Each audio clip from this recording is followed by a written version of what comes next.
Bible சொல்லுது, கேளுங்கள் அப்பொழுது உங்களுக்கு என்ன செய்யப்படும், கொடுக்கப்படும். நீங்க உட்கார்ந்து கேட்டா உடனே அங்கிருந்து கொரியர் போடுவார். இங்கிருந்து நீங்க தனியா கேட்டீங்கன்னா அங்கிருந்து அப்படியே கொரியர் போடுவார்.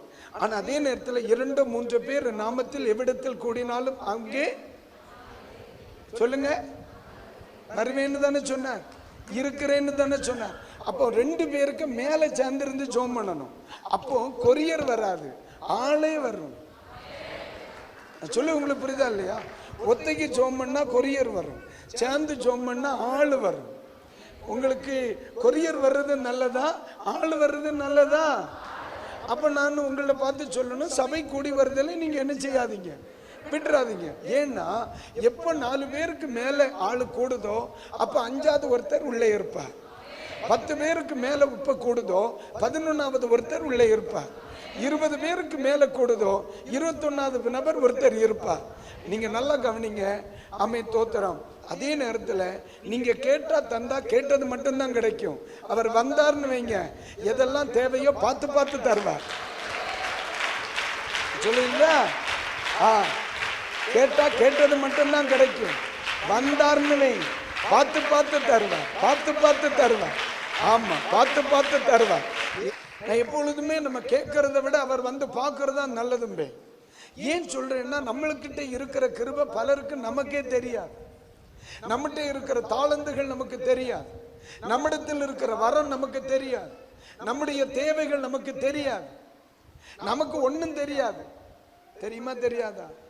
நமக்கு ஒண்ணும் தெரியாது. அதை விட ஆச்சரியம் என்ன தெரியுமா? நம்மில் பலருக்கு ஒண்ணும் தெரியாதுங்கிறதே தெரியாது. நமக்கு பலருக்கு எனக்கு ஒண்ணும் தெரியாதுங்கிறதே தெரியாது. அதனால நான் சில நேரத்துல தப்பா கேட்டுருவோம்ல.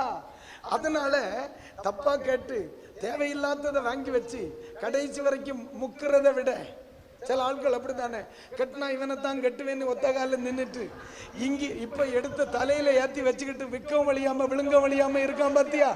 அதுக்கு அவசியம் எல்லாம் என்னன்றே. அதனால நம்மளா கேட்டதை வாங்கி கடைசி வரைக்கும் இருந்து முக்கிறத விட அவரா வந்து பார்த்து இவனுக்கு இவன் தான் சரியாகும், இவளுக்கு இவன் தான் சரியாகும், இவனுக்கு இந்த குடும்பத்துக்கு இதுதான் சரியாகும்னு அவர் பார்த்து பார்த்து தர்றதா இருந்தா அது பெரிய ஆசீர்வாதம். அதனாலதான் நான் சொல்றேன், ஆமை தோத்திரம், கேட்டு வாங்குறத விட வந்து பார்த்து வாங்குவோமே, வரட்டுமேன்றேன். அல்லேலூயா. இயேசுவின் நாமத்தினாலே இந்த ஆராதனைகளில், இந்த சபைகளில் நடைபெறுகிற ஒவ்வொரு ஆராதனைகளுக்கும் பரலோக தேவனுடைய கால் இந்த ஆலயத்திற்குள் படட்டும். அவர் வந்து ஒவ்வொருவரையும் உத்து பார்க்கட்டும். அவர் வந்து என்ன செய்யணும்? இவன் ஒரு மாதிரி குறுகுறுன்னு இருக்கான், என்ன பிரச்சனையா இருக்கும், உடனே அவர் வீடு வரைக்கும் தூதனை அனுப்புவார். இவன் ஒரு மாதிரி இந்த முகம் எல்லாம் அப்படி ஒரு மாதிரி இந்திய மேப் இருந்த மாதிரி இருக்குல்ல, அவன் வீடு வரைக்கும் போயிட்டு வா. அங்கேயா வீட்டில் சண்டையா பார்த்துக்கிடுங்க, அப்படியா, சமாதானம் உண்டாகட்டும்.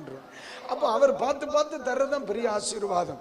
இயேசுவின் நாமத்திலே ஈசாக்குக்கு தேவன் கொடுத்த அந்த மகிமையான ஆசீர்வாதங்கள் இந்த பிள்ளைகளின் மேல் வரட்டும் என்று சொல்லி நான் உங்களை வாழ்த்துகிறேன்.